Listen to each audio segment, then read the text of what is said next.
covered some in terms of our major revenues, sales taxes, property taxes, these development processing revenues. We have done a lot of work in recent months and over the last year and a half to increase some of our other fees, and this is just a list of probably within the last 18 months all of these fees have come forward to council to look at increasing.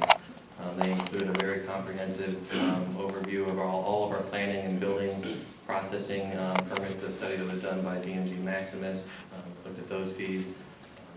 If you remember, the fire code inspection fees and the fire safety engineering fees came to council and were increased.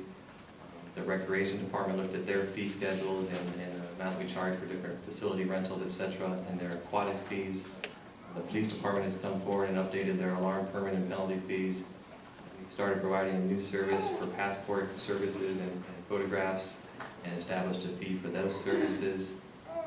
The code enforcement people came forward with a distressed property management fee to help offset the cost of managing those foreclosed homes.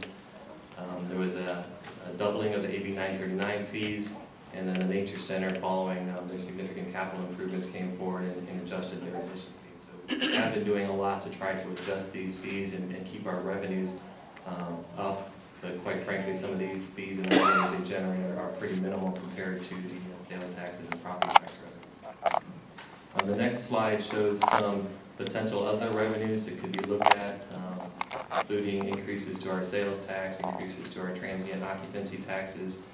These are the fees we would need voter approval on for the sales tax one. And then we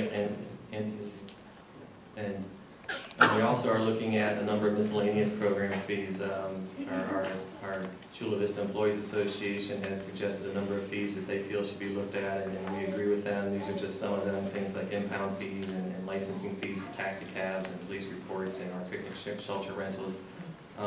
And so we will be looking at some of these fees and potentially be bringing them forward to council after we look at them and see where our fees are and see if they are too low or if they're reasonable. There's also been some discussion about discontinuing waiving of fees for special events, which are costly to put on some of these special events and provide overtime costs for the police department to patrol those special events. And historically, we've been waiving fees for a lot of those special events, and we may be considering stopping that procedure.